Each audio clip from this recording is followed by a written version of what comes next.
이 연준의 어떤 태도 중에 불가역성, 특별한 게 없으면 그냥 간다. 연준이 얘가 올라가는 걸 은근히 조장했다는 거죠. 치명적인 타격을 받은 쪽이 정상화된다면 이거는 서프라이즈를 말해준다는 거고, 실적 장세로 넘어가지 못하고 어려워질 경우는 미국만 좋을 수 있습니다. 근데 지금 우리가 말한 실적 장세는 그 기반이 뭡니까? 오늘은 인머스트 투자자문의 장재창 대표님을 모셨습니다. 안녕하세요. 안녕하세요. 네. 일단 지금 미국 시장이 채권금리가 상승하면서 좀 상당히 흔들리고 있는 것 같은데요. 일단 전반적인 상황을 좀 한번 보시죠. 일단 이번에 첫 번째로 다루게 될 내용은 이제 시장이 변했다라는 키워드인데 시장이 어떻게 변한 것인지 좀 일단 설명을 해주시죠. 직관적으로 말씀드리면 작년부터 올해까지는 그냥 이해하기 쉽게 메인스트리트와 월스트리트가 있다면, 메인스트리트가 그러니까 실물시장이 좋아지지 않았지만 월스트리트가 그 최고치를 치는, 그래서 도대체 이게 무슨 일이냐, 상식적으로 좀 안 맞지 않냐는 그런 생각이 들 정도로 이 주시장이 올라갔는데, 이게 괴리를 갖고 올라갔다면 시장이 변했다라고 말씀드리고 싶은 첫 번째는, 이제는 메인스트리트가 월스트리트에게 어떤 신호를 주는데도 불구하고 더 걱정하고 이 메인스트리트가 좋아졌다라는 그런 시그널을 보면서도 오히려 떨어지는 그런 뭔가 작년과는 반대 현상 같은 이런 변화가 시장에 있다라는 얘기를 좀 먼저 좀 드리고 싶거든요. 네. 일단 그 OECD도 그렇고 이번에 FOMC에서도 미국의 경제 성장률에 대해서 상당히 상향 올렸죠. 6.5%까지 FOMC 회의에서 나왔던데요. 지금 일단 전망치가 어떻게 변했는지 좀 알려주시죠. 네. 우선 저희가 주목을 해봐야 될 포인트는 뭐냐면 지난 12월의 예상이고 이번에 3월 예상이니까 그 예상이 3개월밖에 안 됐다는 거고요.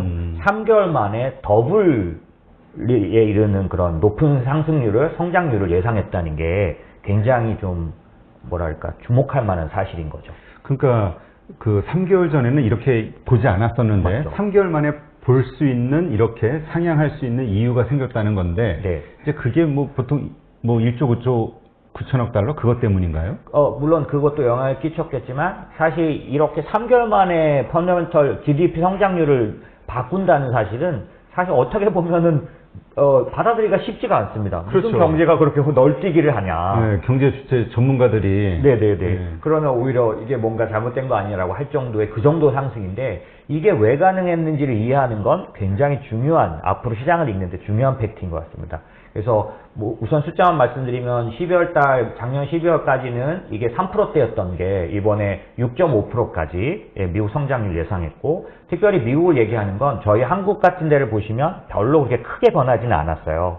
근데 미국이 이제 굉장히 크게 변했고, 이게 IMF만이 아니라 FOMC가 어제 그저께 이제 그걸 분명하게 인정해줬기 때문에 이게 한쪽 어떤 기관이 말한 내용만이 아니다라는 사실을 알 수가 있고요.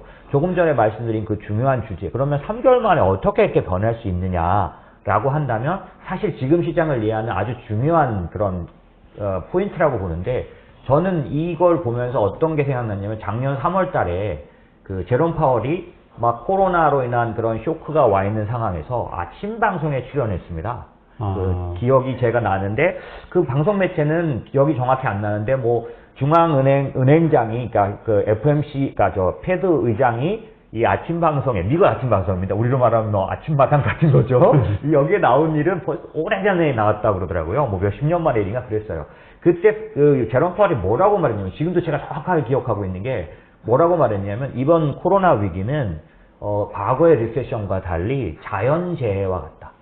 눈보라와 같아서 문 닫고 버티고 있다가 시간이 지나서 열고 나가면 아주 전혀 다른 상황이 나올 수 있을 정도로, 그래서 정부가 연준으로서는 그 소득을 보존해 주는데 최선을 다할 거고, 이 눈보라가 지나가는 동안 소득이 보존되기만 한다면 과거 어느 리세션보다 빨리 이 어려움을 극복할 거다라고 말했던 기억이 나는데, 저는 그 말이 정확히 지금 3개월 만에 이런 변화를 가져온 거를 설명해 준다고 생각하고요. 이유는 백신과 부양책이다.